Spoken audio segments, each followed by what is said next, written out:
Hi one and all, welcome to PAL Osteopathy and Massage. We've made this video as a way of trying to answer some of the questions that I get asked a lot of about my training and osteopathy in general. So without further ado, Sarah's going to start interviewing me. Question. What is osteopathy? An osteopath is someone who believes that everything within the body works together. And if there's any alteration in one body part's structure, it will affect its function. So a common example I often give is if your feet are rolling inwards, this will affect the knees, they will get pulled inwards, and the hips could internally or externally rotate depending on the individual. So an osteopath is someone who will view you more globally. Next question. How would you describe yourself as an osteopath? Being a British trained osteopath, we are trained very thoroughly that examination is key. So when I see a patient, it's a very detailed case history exam. Example would be what it is you're coming in with, how long you've had it, what makes it worse, what makes it better, other modalities that may or may not have worked. And then I'll proceed into an examination based on the intake of what you're coming in for. We really try and hone in on what the tissue causing symptoms are, and sometimes this can be confusing for a patient in that they're coming in for lower back pain, but a well-trained osteopath is examining their feet and if the dysfunction is coming from further afield. What is your training as an osteopath? My training is that I'm a British trained osteopath through College of Osteopaths in central London and accredited through Middlesex University. My training is a 5-year medical degree, and I qualified with a Bachelor of Science with honours in osteopathy. Within the training in England is a heavy clinical element. We have to do minimum of 1,500 hours, and many qualifying osteopaths, myself included, will finish with at least 3,500 to 4,000 hours. This is complete within the clinic environment and is hours spent observing and treating patients. How did you come to osteopathy? I'm glad you asked me, Sarah. That's a very good question. I came to osteopathy from seeing an osteopath, a local osteopath who's now sadly passed away, John Bird, and I had had a couple of motorbike accidents. I'd had a very bad accident involving being run over by a London double-decker bus, and was suffering very bad headaches and neck and shoulder pains, and I went to see him, and his examination of me was amazing. The treatments, I left and was instantly relieved, and very shortly after that I started inquiring about how I could switch professions and try and study this amazing art form. What things did you do before this? So I had quite a colourful career before osteopathy. I started off as an insurance medical underwriter, then progressed into the trainee trader scheme with the same insurance firm. I then went off and did the knowledge to become a London black taxi driver, which thankfully enabled me to carry on and do the studies to become an osteopath at the same time. So the big question, what is the difference between osteopathy and chiropractic? Okay, so I get asked this one pretty much. I lose track of it, how many times I get asked this question. I always say it's very hard for an osteopath, chiropractor, physiotherapist, any manual practitioner to answer this question because we haven't done the other person's training, so you don't get to answer it honestly.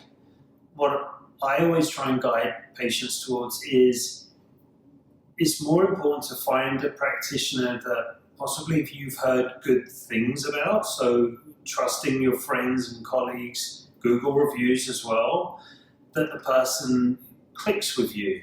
I would also go as far as say you've got to find that practitioner that actually listens.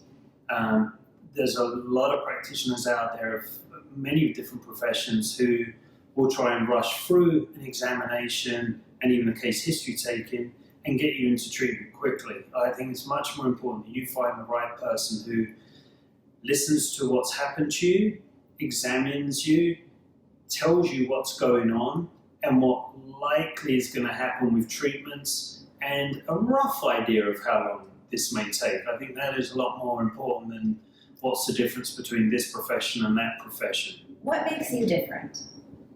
I'm a British trained osteopath currently working in Ontario, Canada. I have, as the British training is very medically orientated, we are very well trained on the examination of the musculoskeletal system, and we also have extensive training in the cardiovascular, respiratory, as well as the visceral system. We can read x-rays and other imaging, and we are taught and trained with basic blood tests.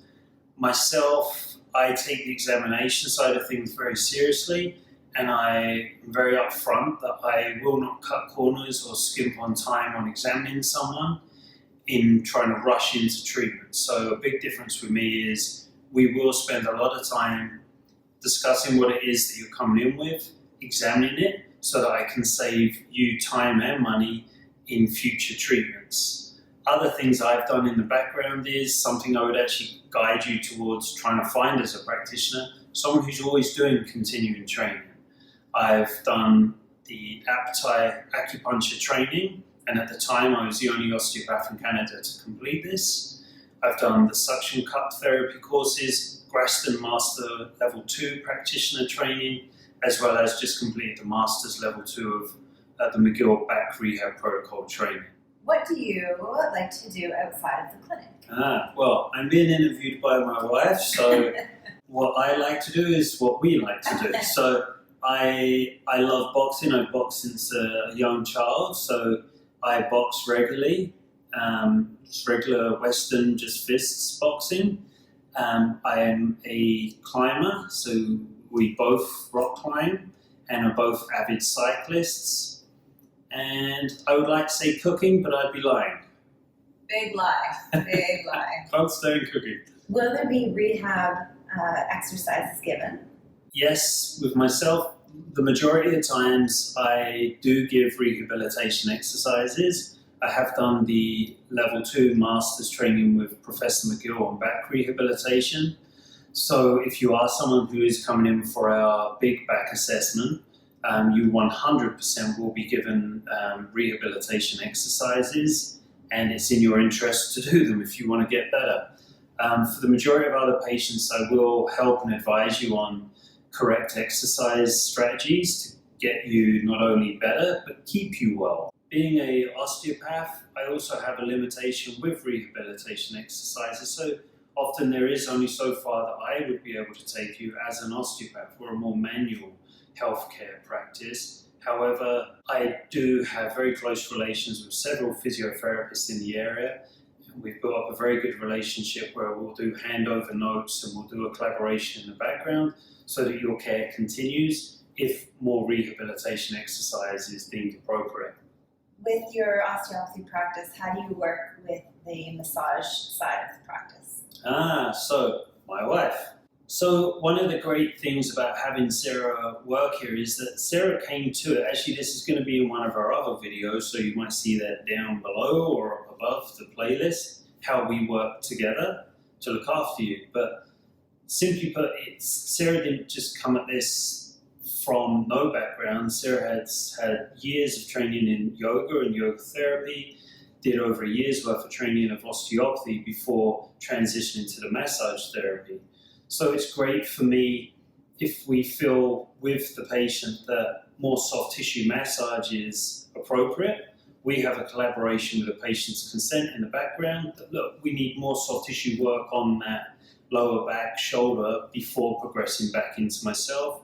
And it's been absolutely amazing that when someone has concluded their care with myself, that we have massage in-house with Sarah, who can say, look, you work at a computer all day, it's probably a sound idea to pop in once a month for appropriate time and get that neck and shoulder taken care of so it doesn't become a problem in the future. The added bonus of it is we're body geeks, so this is kind of what we talk about even when we're at home, is how best to look after people. I think that's about it for now. Well, until the next time, we hope you all stay fit and well, and remember, health is wealth and movement is medicine.